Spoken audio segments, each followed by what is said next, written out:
हिमाचल प्रदेश के पूर्व मुख्यमंत्री जयराम ठाकुर आज दून विधानसभा के औद्योगिक क्षेत्र बद्दी पहुंचे और बरसात से हुए नुकसान का जायजा भी लिया। उन्होंने पहले बद्दी के एक निजी होटल में भाजपा कार्यकर्ताओं के साथ बैठक की। तत्पश्चात उन्होंने बद्दी को हरियाणा से जोड़ने वाले बालद नदी पर बने पुल का जायजा लिया और साथ ही बद्दी बरोटीवाला को जोड़ने वाला लक्कड़ पुल का भी जायजा लिया।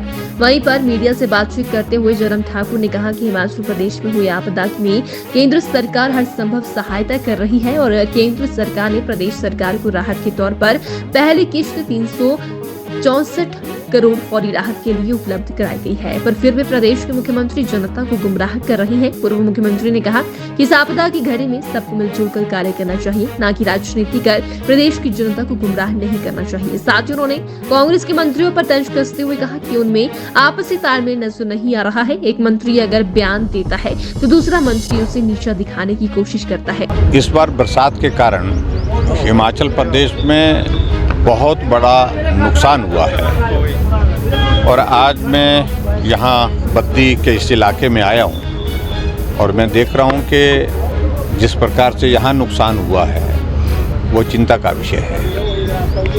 और इस बार बरसात के इस दौर में जो बारिश हुई है, अप्रत्याशित हुई है, 100 से ज़्यादा लोगों की जान चली गई है। सड़कें पूरी तरह से नष्ट हो गई हैं या अवरुद्ध हो गई हैं। बिजली की सप्लाई बहुत सारे इलाके में अभी तक हिमाचल प्रदेश में रिस्टोर नहीं हो पाई है।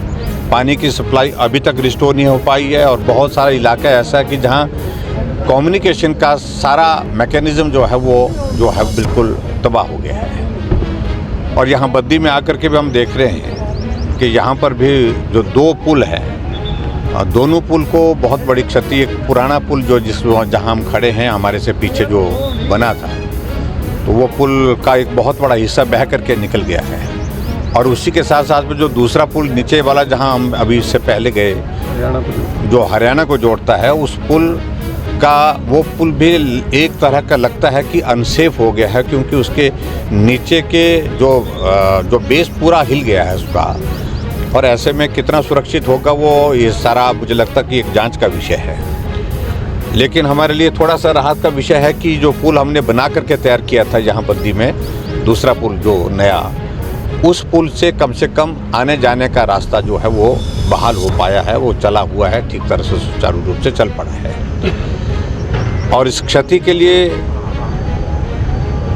हमने केंद्र सरकार के समक्ष हिमाचल प्रदेश का पक्ष रखा कि मदद की जाए। और मुझे इस बात को लेकर के केंद्रीय गृह मंत्री जी का, प्रधानमंत्री जी का, आदरणीय नड्डा जी का धन्यवाद करना है कि लगभग 364 करोड़ रुपए हिमाचल प्रदेश को राहत के रूप में अभी तक उपलब्ध कराए हैं। लेकिन ये भी हमारा मानना है कि नुकसान काफ़ी ज़्यादा हुआ है और इसके भरपाई के लिए और भी पैसे की ज़रूरत पड़ सकती है। और उसके साथ साथ में बहुत सारे जो मार्ग अभी तक हमारे नेशनल हाईवे 4 लेन के जो डैमेज हुए हैं उनको रिस्टोर करने में वक्त लगेगा। प्रदेश की सरकार के लिए हमने कहा कि हमारा पूरा सहयोग इसमें, इस संकट की घड़ी में आपके साथ है। और एक बात हमने ज़रूर कही है कि जो केंद्र ने जो मदद की है हिमाचल प्रदेश की, उस मदद से गरीब लोगों तक जिनका नुकसान हुआ है, जिस इलाके में नुकसान हुआ है, वहाँ तुरंत कार्य शुरू किया जाए। जिसको राहत देने की आवश्यकता है उसको राहत तुरंत उपलब्ध कराई जाए और जो डैमेजेस हुए हैं उस डैमेजेस को रिपेयर करने का युद्ध स्तर पर काम शुरू किया जाए। उस बात में अगर मैं देखूं तो हिमाचल प्रदेश में अभी भी हम देख रहे हैं कि जो काम की गति होनी चाहिए थे उसमें बहुत अभी तक धीमापन है। देखिए, हम केंद्र के सामने हमने सारा विषय रखा हुआ है और प्रदेश सरकार भी अपना पक्ष वहाँ प्रभावी ढंग से रखे। मैं यही कहूँगा कि निश्चित रूप से हिमाचल प्रदेश को केंद्र की ओर से पहले भी मदद मिली है और अब की बार भी इसमें मदद निश्चित रूप से मिलेगी। देखिए, मुझे लगता है कि थोड़ा मुख्यमंत्री जी को इस बात को समझना चाहिए कि अगर झूठ बोलना है तो किस हद तक बोलना है। एक तरफ खुद ही कह रहे हैं कि हमको 364 करोड़ रुपए प्राप्त हो गए हैं हिमाचल प्रदेश को, और जो राशि अभी दिसंबर के महीने में दी जाती है उसको एडवांस दे दिया, इसलिए क्योंकि नुकसान हुआ। यहाँ पर तुरंत राहत इस वक्त देने की आवश्यकता है। एनडीआरएफ की टीमें हिमाचल प्रदेश में रेस्क्यू ऑपरेशन में लगी।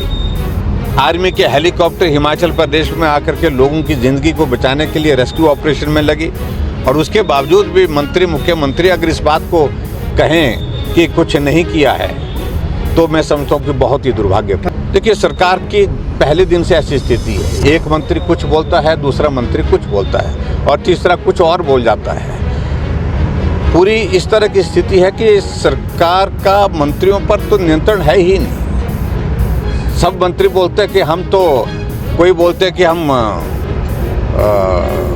सोनिया गांधी के आशीर्वाद से बने हैं, कोई बोलते हम राहुल गांधी के आशीर्वाद से बने हैं, कोई बोलते हैं हम प्रियंका गांधी के आशीर्वाद से बने हैं, और कोई बोलते हैं हम खड़गे के आशीर्वाद से बने हैं। अब मुख्यमंत्री का कोई जिक्र ही नहीं कर रहे हैं, और ऐसे में उनको लगता है मंत्री को कि भी जिनके आशीर्वाद से बने हैं हम उनकी ही बात सुनेंगे और यहाँ की बात सुनने की कोई आवश्यकता नहीं है। ये बहुत सच कह रहा हूँ मैं कि बहुत दुर्भाग्यपूर्ण, कोई फर्क नहीं पड़ने वाला है। ये पहले भी घेरते रहे हैं और मोदी जी बहुत बड़ी मजबूती के साथ फिर से जीत करके आएंगे और मजबूत सरकार भारत को फिर से मिलेगी। 2014 में भी प्रयत्न किए गए, हम जीते हैं, मोदी जी प्रधानमंत्री बने, 2019 में भी प्रयास किए, लेकिन फिर मोदी जी प्रधानमंत्री बने, बहुत बड़े बहुमत के साथ बने। 2024 में भी प्रयास करके देख लें और 2024 में भी नरेंद्र मोदी जी भारी बहुमत के साथ जीत करके आएंगे।